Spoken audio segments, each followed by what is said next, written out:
To think 40 years ago tonight, we didn't even know if we would move to the West End from the Barbican Theatre. And here we are, in front of this incredible cast, all this time later. It's been Les Mis has been the most remarkable family that has grown and grown and grown. It started in the theatre, it's moved to the movies, and now it's in arenas. So it's been the most amazing few days here, when people have crossed the generations. Swings who become Jean Valjeans, young Gazettes who become old Gazettes, who become Fontines, and are now Madame Thénardiers. There are several Mariuses that I've already booked to play the bishop. And it's been fantastic. I realise more than half my life is either represented on this stage or in this auditorium. It's fantastic.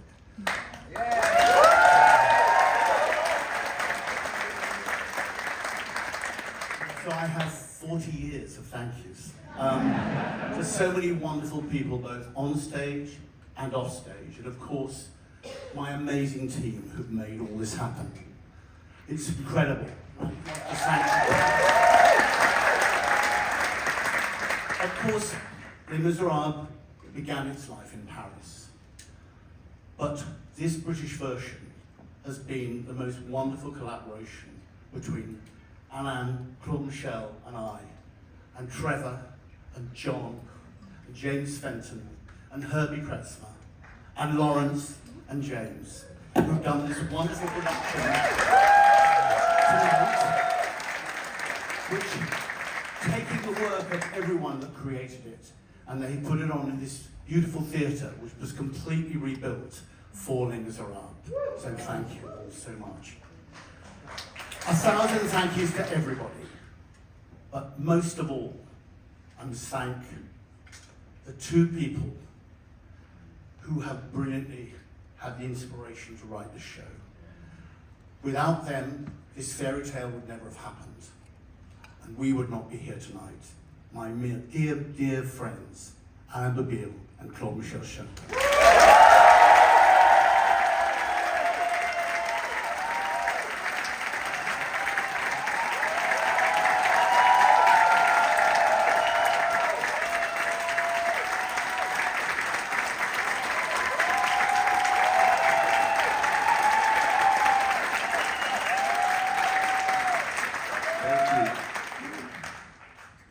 You can dream all the dreams you want, but you have to be seriously out of your mind, or under some strong substance, to imagine for one moment that you would be celebrating the 40th anniversary of a show of our musical, Born in Paris. You would be celebrating that anniversary in London, in the West End, and in a theatre bearing the name of Stephen Sondheim.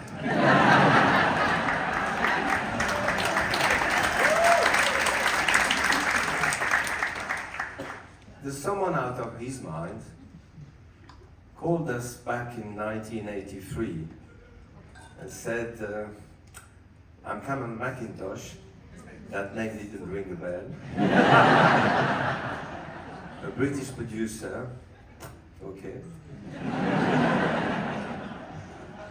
I have never seen the show, he said, in Paris, but I've heard half of the concept album you've done, and I think you don't realize what you have written. That was a good start. 3 weeks later, Claude Michel and I were in London, and suddenly, dreaming awake, were introduced to British theatre royalty, Sir Trevor Nunn, John Caird, poet James Fenton, and a few months later, Herbie Kretzmer, fortunately, joined the team, I should say the family. Unfortunately, as you know, he's not with us anymore, and his soul is missed tonight. He's probably seeing the face of God.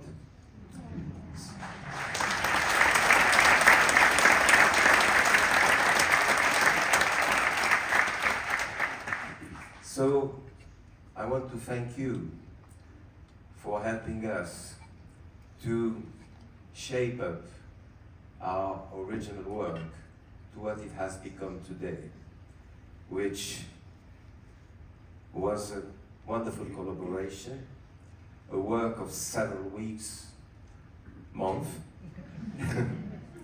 at the Barbican, in order to make it the finished musical that audiences have loved. Well, some hiccups on the way, like a few weeks before the first preview, an English daily whose title was "What Can Be Worse Than a Bad Musical?"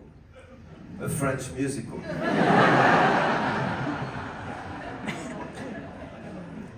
So, thank you all, and Claude Michel, it's to you.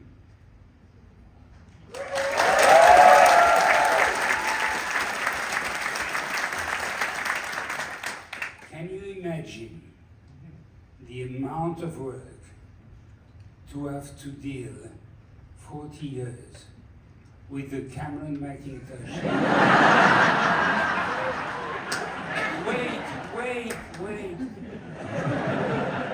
With the Cameron Mackintosh Symphonic Orchestra playing every night the score. I really need the help of a lot of people. And of course, the first one, I hope is here tonight, is John Cameron.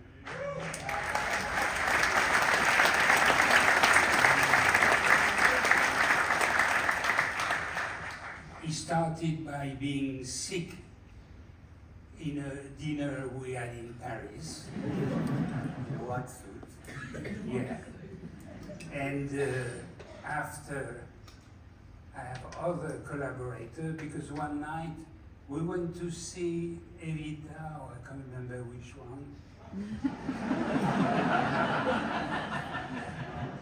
You know, there was many shows in London already. And Cameron asked me to rush.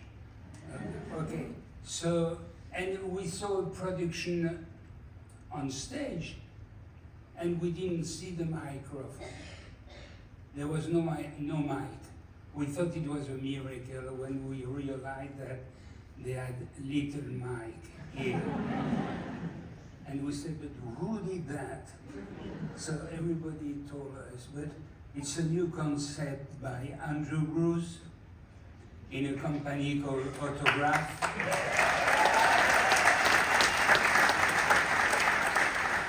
So we say we want it, and we managed to get it, and that was the beginning of the technical problem.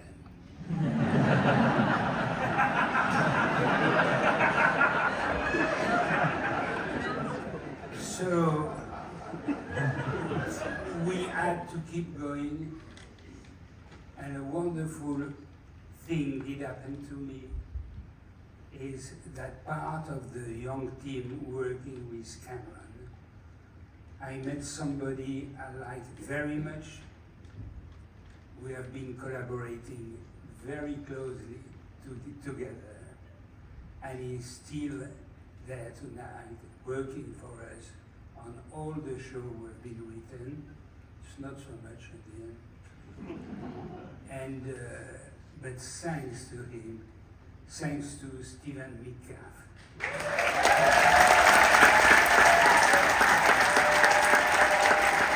So I'm supposed to give the night, I don't know who. Hi, Trevor. Good evening, one and all. Theatre is storytelling, so allow me to tell you a story that's called How Did This All Begin? Back in 1985, the Royal Shakespeare Company had very recently moved into the custom-built Barbican Theatre. I was the RSC Artistic Director, and I was looking for an epic project that would somehow broaden our audience demographic. I was already close friends and colleagues with Cameron Mackintosh because together we had worked on a little show by Andrew Lloyd Webber called Cats.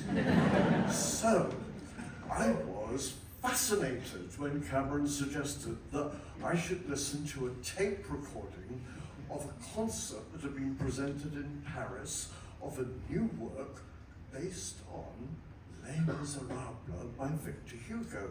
Well, luckily, I'd read that thrilling novel as a student. So, could this be what I was looking for? When excitedly, having listened to that tape, I concluded that it was, then to present this thrilling score by Claude Michel Schoenberg and Alain Boublil, I knew that I would need to be employing the same creative team with whom I had previously done the epic Dickens novel adaptation, Nicholas Nickleby. So, my co-director, John Caird, my designer, John Napier, lighting designer, David Hersey, they all had to come back in and work on this. So, of course, I urged Cameron that this huge project could be launched under the banner of the RSC, and with extraordinary wisdom and generosity, Cameron agreed. A co-production.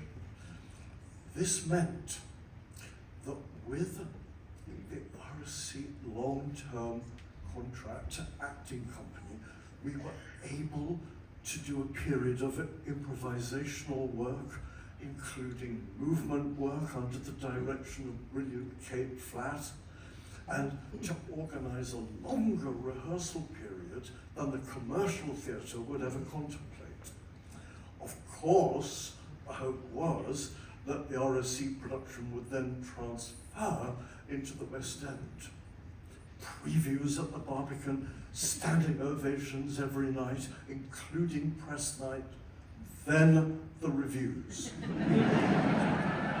Total thumbs down across the board. Can you believe that? The reviews said, how dare they do this to Victor Hugo? Or, who needs to be bored for 3 hours by a French novel?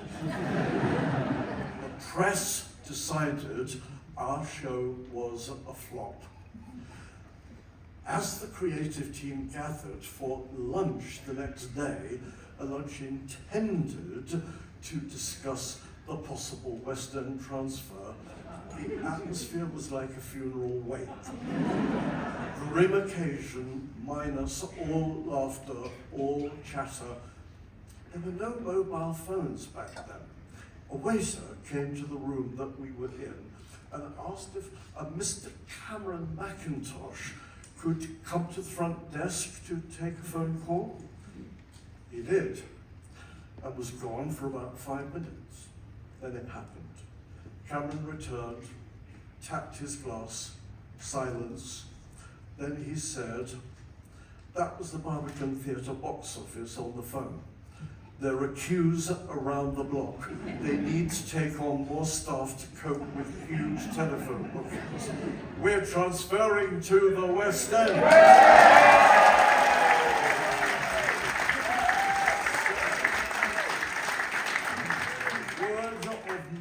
Mouth had spoken, and Cameron took the plunge. It's 40 years since that moment. Since then, I don't think any of those newspaper reviewers has said, okay, maybe I got it wrong. But it was audiences who decided that our show was a hit. So, thank you, Cam, and thank you all.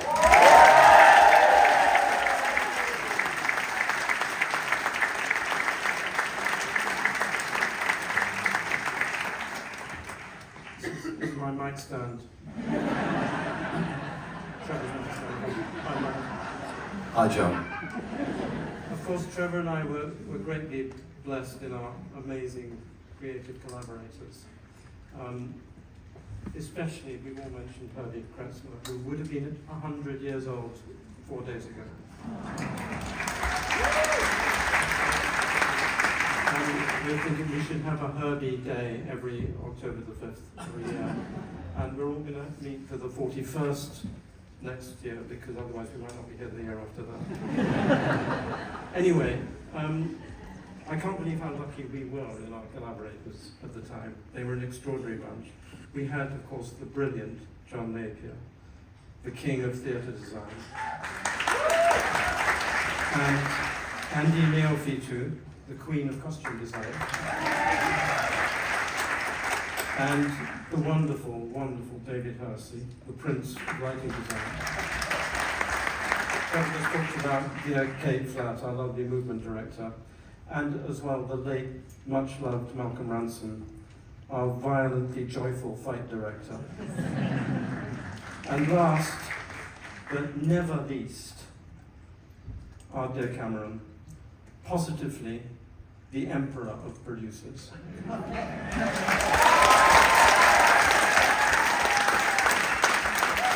Let's have a big applause for this amazing team of people.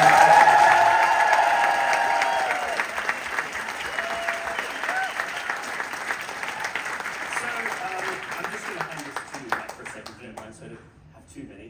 I just want to say what an absolute pleasure it was for James and I when Cameron asked us 15 years ago to look at doing a new production for the celebrations of the 25th anniversary year, and it was an extraordinary request, and we were blown away by just the very idea that we would have an opportunity, having been actors in the piece once upon a time, knowing exactly what it felt like to audition for the show, to tread the boards, to sing the material, and just know how powerful a piece this show was, created by this magnificent bunch of human beings. So we set the task, and we were lucky enough to have the wonderful Matt Kinley, who beautifully designed the centre of this area, beautifully lit by the most wonderful Paulie Constable.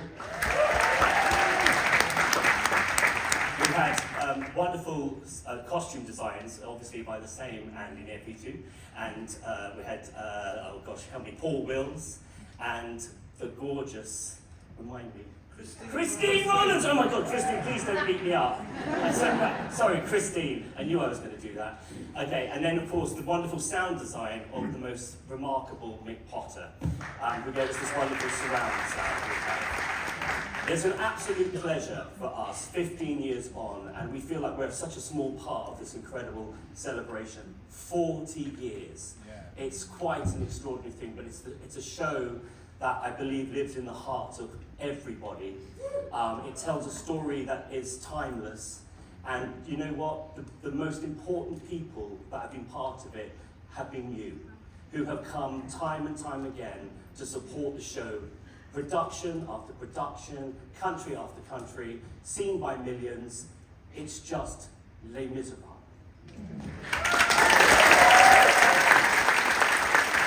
Okay, very quickly. Thank you all for being here. We've got another little bit to show you, which you're all going to love, I promise you. I'd like to thank everyone, all the crew back here and through the years. They've been so brilliant.